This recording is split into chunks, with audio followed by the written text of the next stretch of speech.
ओम अज्ञानतिमिरान्धस्य ज्ञानाञ्जनशलाकया चक्षुरुन्मिलितं येन तस्मै श्री गुरुवे नमः। मित्रों, भगवत गीता की शुरुआत धृतराष्ट्र द्वारा पूछे गए एक प्रश्न से होती है, जिसमें कि धृतराष्ट्र संजय से पूछते हैं, धर्मक्षेत्रे कुरुक्षेत्रे संवेतायुत्सवा माम का पांडवाश्चैव किम कुर्वत संजय। अर्थात, हे संजय, धर्मभूमि कुरुक्षेत्र में युद्ध की इच्छा से एकत्र हुए मेरे तथा पांडु के पुत्रों ने क्या किया। भगवत गीता जीवन को जीने की कला सिखाने वाला ग्रंथ है। यह बहुत ही मनोवैज्ञानिक है और सारा मनुष्य का मनोविज्ञान इसमें समाहित है। यह ग्रंथ आज भी उतना ही रेलिवेंट है जितना कि 5000 वर्ष पूर्व था, और ऐसा तथ्य रूप में माना जाता है कि यह ग्रंथ भविष्य में भी मनुष्यों के लिए बहुत ही उपयोगी रहेगा। भगवत गीता को संसार के असंख्य लोगों ने पढ़ा है और हर व्यक्ति ने पढ़ने के उपरांत इस पुस्तक में से अपने लिए, अपने जीवन को सुधारने के लिए कुछ न कुछ अर्थ निकाले हैं और साथ ही अपने जीवन में उनका उपयोग किया है। हर व्यक्ति की भगवत गीता अपनी उसकी अपनी है, क्योंकि हर व्यक्ति अपने आप को अर्जुन की जगह पर खड़ा हुआ पाता है और अपने जीवन के प्रश्नों का उत्तर भगवत गीता में से खोज लेता है। फिर भी अनेकों लोग हैं जो भगवत गीता को नहीं पढ़ते हैं, क्योंकि उन्हें यह कठिन मालूम होती है।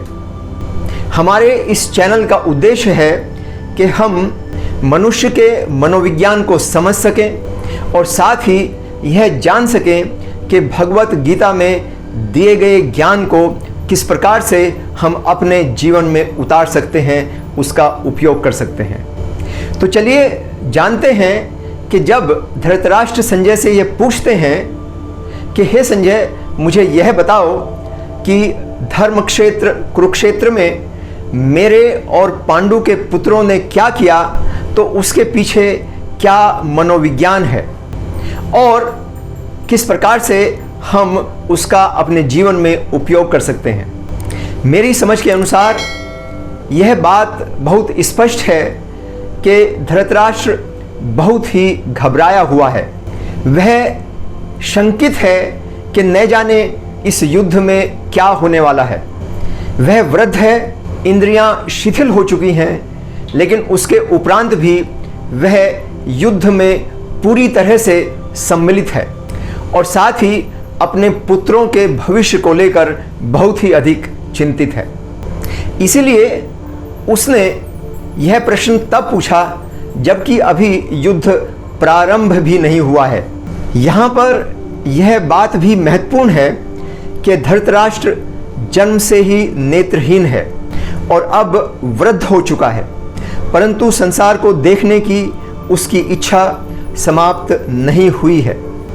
जीवन के अंत में जब उसकी इंद्रियां शिथिल हो गई हैं, तब भी उसकी इच्छाएं पूर्ण रूप से जागृत हैं। एक आम व्यक्ति की इच्छाएं भी कभी समाप्त नहीं होती हैं और इसीलिए हर अंधा आदमी संसार को देखता रहना चाहता है और हर बहरा आदमी लगातार सुनते रहना चाहता है।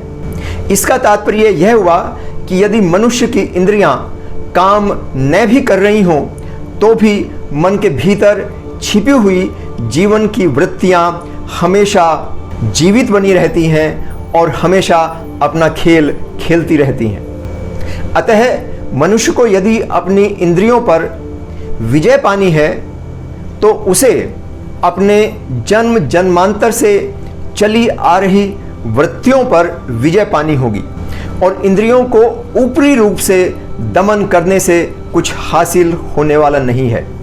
धृतराष्ट्र वृद्ध है, परंतु उसमें ज्ञान की कमी है, वह धर्म और अधर्म को नहीं पहचान पा रहा है, मोह से ग्रसित है।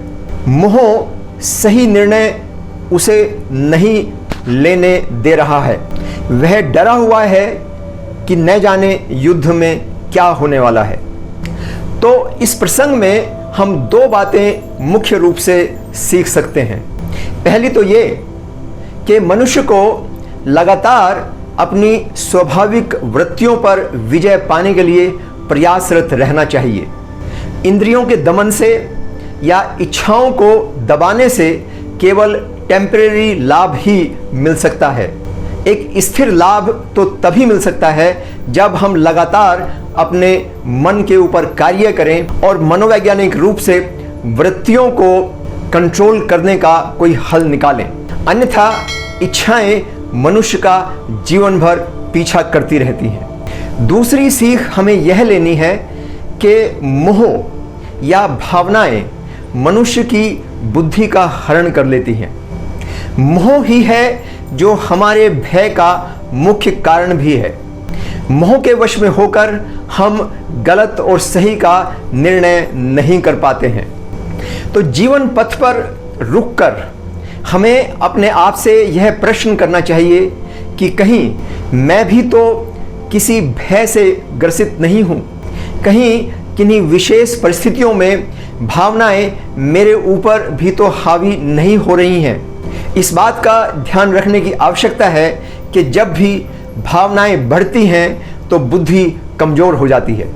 तो चलिए आप थोड़ी देर के लिए रुकिए, बैठिए और अपने जीवन का अवलोकन करिए।